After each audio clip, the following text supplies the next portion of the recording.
Greetings and salutations, people, and welcome back to Fair Game, Episode 3 of our Snake's Revenge run. With the beginning of Chapter 2, we are now in the Munitions Compound, an entirely new area in this game.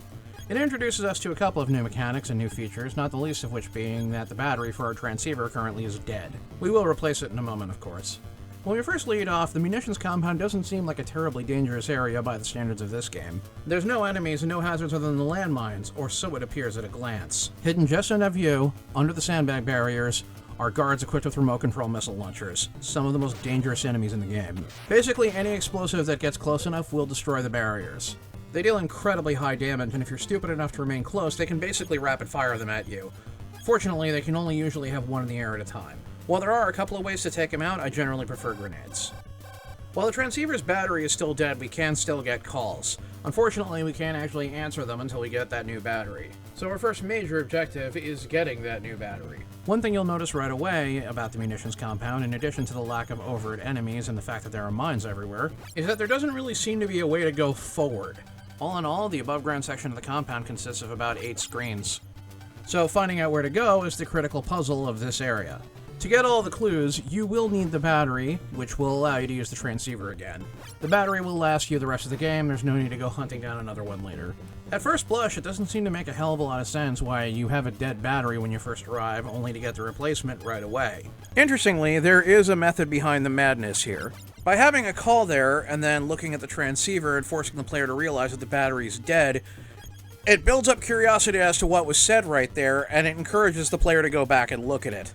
And that particular transceiver call happens to be very important. It's the one that lets you know that there is a secret entrance on the Munition Compound grounds.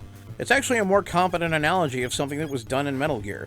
And speaking of Metal Gear, here's an old favorite from it, the remote control missiles. Remote controlled missiles are way more powerful in this game than they were in Metal Gear. They actually have shape-charged warheads, and they are designed specifically for beating armored targets. At 11 damage per hit, they're one of the most powerful weapons you get, and with their long range and ability to be guided, they can be used in a wide variety of situations. Most of the time, you're going to be saving these things for boss encounters and the rarer elite enemies that start to appear much later on. Sadly, there's not a hell of a lot of lore or new information I can give you that wasn't available before about the Munitions Compound. It's a very straightforward area. The compound itself actually reminds me of the main area between Building 1 and Building 2 in Metal Gear 2, the one where you get attacked by the Hind. Desert area, parked half-tracks, old crates, and sandbags. If there's one major criticism I can give about the Munitions Compound, other than the difficulty spike that's going to be hitting us in a few minutes, it's the fact that it's not a terribly colorful area. A lot of yellowish brown and gray. Don't worry, they will be making up for this in later areas. Now here's a bit of English, and also something that I really wish they hadn't done in Snake's Revenge. According to the same friend who gave me most of the information I have about the Famicom version of Snake's Revenge, this prisoner is supposed to be saying something along the lines of, "Nick says John was acting kind of strange." Well, this is supposed to be your first bit of foreshadowing for a later event in the game. I also feel it's the game's first real misstep story-wise. Almost as much of a misstep as me stepping on those mines a moment ago. Let that be a lesson to keep your mine detector activated. To the best of my knowledge, there's no way to disarm the mines at all. You have to avoid them. Anyway, story. One of Chapter 2's major plot elements is coming up rather fast. It centers around the next major boss. This boss is trying to do a very small-scale version of the big boss gambit from Metal Gear 1. Intentionally feeding you bad information, intentionally trying to screw with you, that kind of thing. However, in practice, it really doesn't work that well. For one, you've had no contact with a related character since basically the beginning of the game. For two, you're already kind of on your guard about it, because if you played Metal Gear 1 at all, you're expecting this kind of thing at some point or another. The third, and probably most glaring problem, is that this guy is about as subtle as a Captain Planet villain. In Metal Gear 1, when Big Boss starts actually giving you bad information, it's all the way at the end of the game. Most of the time, he's just slow on the draw with giving you good information, often not warning you about hazards until after you've run into them, but always giving you information on how to circumvent them. Momentary aside, this is actually the first area you can contact Jennifer with the transceiver. She doesn't have anything really useful to say, but this is the first time you can contact her. Until you finally get to the final building in Metal Gear 1, Big Boss's behavior is, by and large, on the level. He's laid on the draw for the most part, but usually helpful. And the game plays off that. It's only when you finally get to the end of the game that you realize that the entire reason he's been doing that way has been part of a greater scheme. This is such a good way of handling it that it's honestly been often imitated. Metal Gear Solid actually referenced this kind of indirectly with Master Miller. For Snake's Revenge, meanwhile, it doesn't work at all for the boss in question, because he's just too blatant about it. Even if he wasn't, it has, 10 minutes of build-up, tops? Part of me kind of wonders if this was something that was put into the game either really early or really late in development. If it was the former, that suggests that there was originally a much slower pace behind Snake's Revenge, which may have been better and may not have been. And if it was the latter, that generally suggests that it was essentially fan service. Personally, I blame the rather breakneck pace that Snake's Revenge has as a whole. Other than the very last building of the game, I don't think you spend more than a half an hour in any major area of the game once you know where everything is. One of Snake's Revenge's strengths is that it's always throwing new things at the player. There's never really a chance for you to get too acclimated to stuff because Snake's Revenge is always introducing new nonsense. Oh, you navigated this area with a couple of hazards from Metal Gear with some original twist to it? Bored now, let's introduce the side-scrolling area with completely new mechanics. And while Snake's Revenge has its problems, I can absolutely give it that one. I actually think that this is one of only a handful of areas in the game where you can find unguarded oxygen tanks. Savor it, because I don't think it's going to be something you see too often in this game. Now, the hidden entrance happens to be below one of the sandbags right outside the air tank room. As is always the case, fighting these guys is extremely dangerous, but I'm going to show you how to do it without getting hit.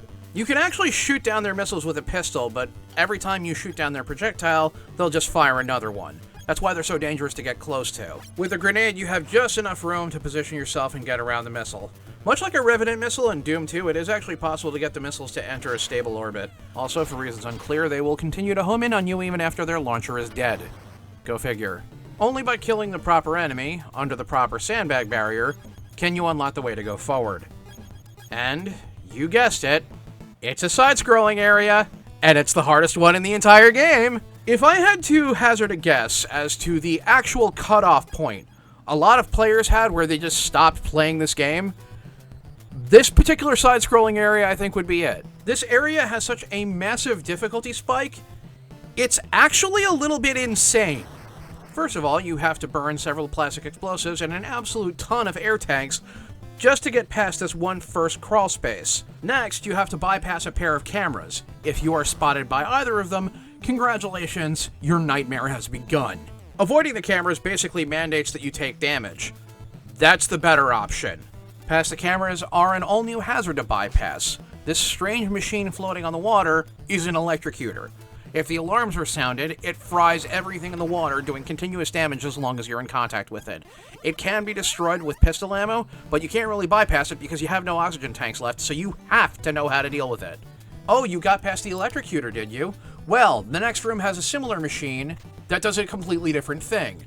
If the alarms are sounded, this one triggers the bomb chutes from above that will continually drop grenades into the water. As is the case for the electrocutor, this thing can be destroyed with enough pistol bullets, but it takes a lot, and you can't really bypass it when you don't have any air tanks.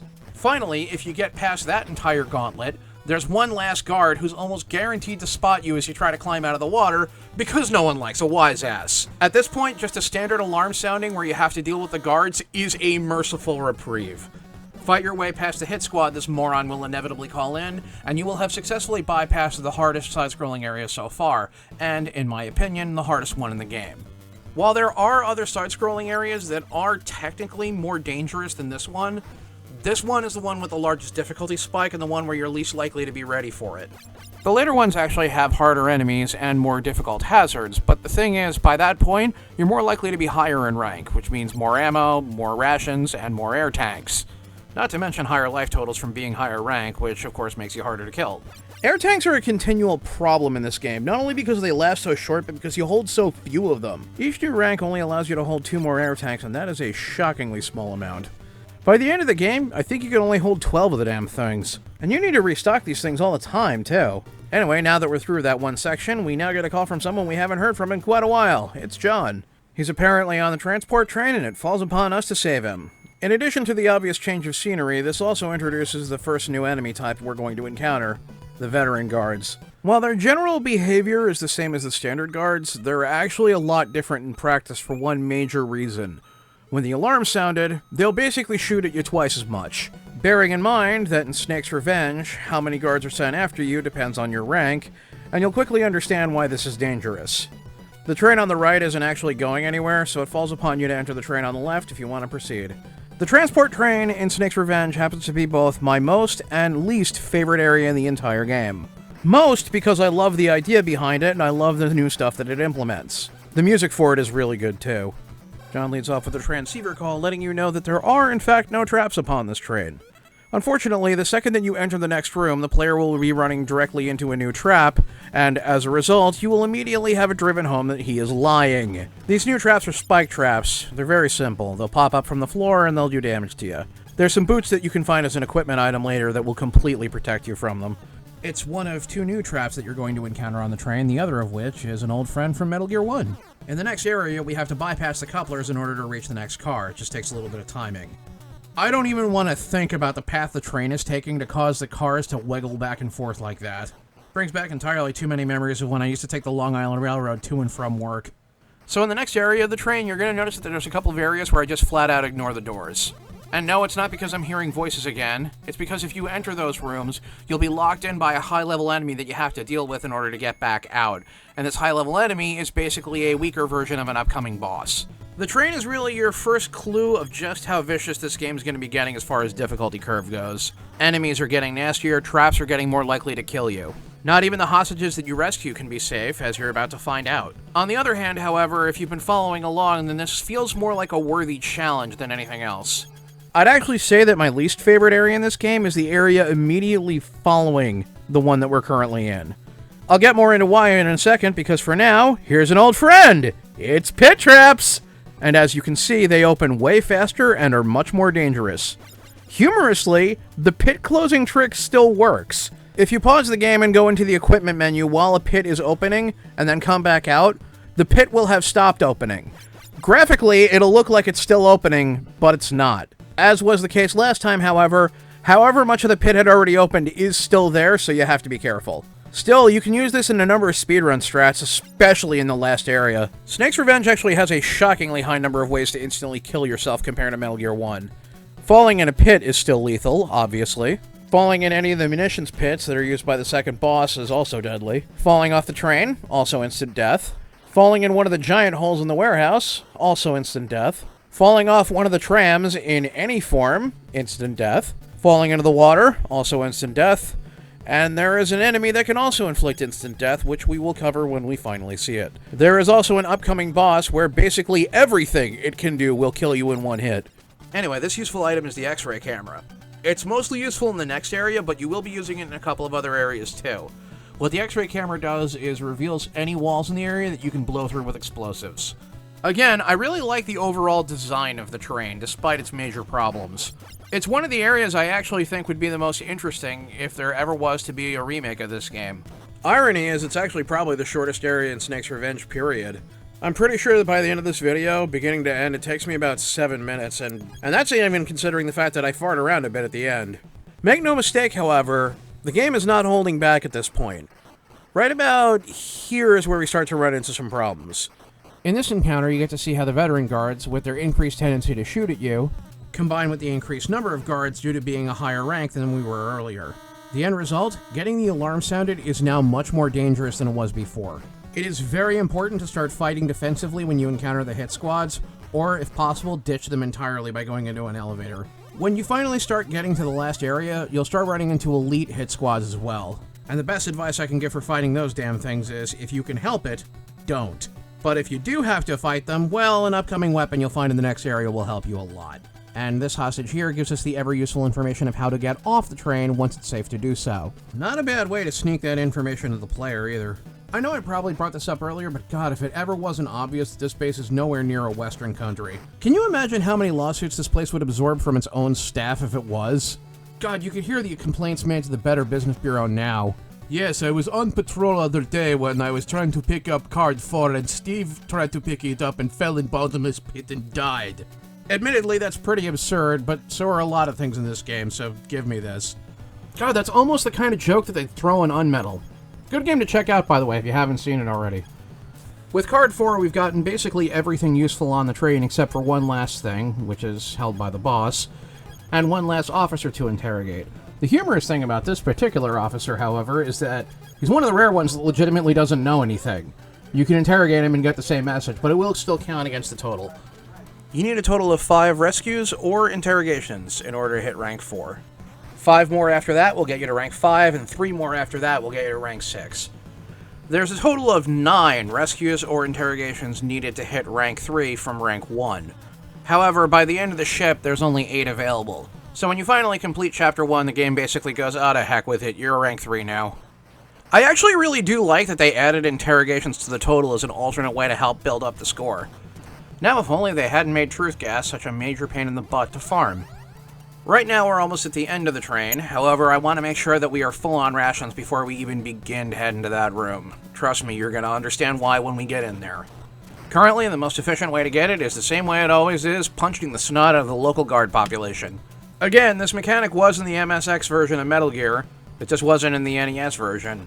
Snake's Revenge relies on it, though. It's actually a little surreal when you stop and think of just how rare ammo has become. We've had one room that has it at all, and it was one with a trap. Anyway, entering the final room, we have finally found John. Unfortunately, things are not what they appear. For one, there's a pit trap in front of him just waiting to snag the unaware. And for two, well, it's not really John at all. This is the boss of the train, the Imposter. General consensus is that this is actually the hardest boss in the entire game. He actually damages you when you first untie him, so you actually start this boss fight with some damage done. And the reason is that his damage output happens to be through the roof. He runs back and forth through the back area while laying down claymore mines and then detonating them a half second later. Each of these claymore mines fires a spray of shots that are very hard to avoid, and he puts them in different areas, guaranteeing you have to move around in order to not get hit. You are mostly likely to get hit. There's a few areas towards the bottom of the room where if you position yourself you can avoid taking damage, but by and large this boils down to a damage race, pure and simple. He's got only 96 HP, and your brand new missiles are just begging to be used in retaliation. With the Imposter defeated, you wind up getting a new item, the Powered Armor. It's a mechanical exo sleeve that is predominantly used for allowing you to push large rocks. You're going to be using it a lot in the next area, and that's about it.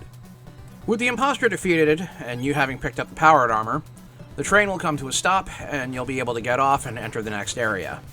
All the guards will be gone, and all the traps are disabled. So now is an ideal opportunity for you to go around and look around for anything you missed.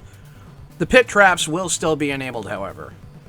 The sad thing about the Imposter boss is not the fact that it's a wasted opportunity, but it raises so many questions that never ever get really answered. What happened to John after he was captured? That's a good question. Was John actually the spy in the first place, and just nobody knew? None of those questions are ever actually answered, not even in the ending. In the ending, John is officially listed as MIA and removed from official records. The ending of Snake's Revenge has a distinctly somber tone compared to the original Metal Gear. And while the ending itself is short and doesn't really cover anything, the tonal shift is pretty notable. In a lot of ways, it feels like it's trying to evoke the same emotions as Metal Gear 2, and Snake's Revenge really hasn't earned that. With Metal Gear 2, the song Red Sun really kinda drives home the underlying points throughout the entire game, which really does make the whole thing feel like it's got actual weight to it. I kinda feel like they were doing what they could with what they had available. Anyway, with this, we have jumped off the train, and we are done with Episode 3 of our Snake's Revenge run. Tune in next time for Episode 4.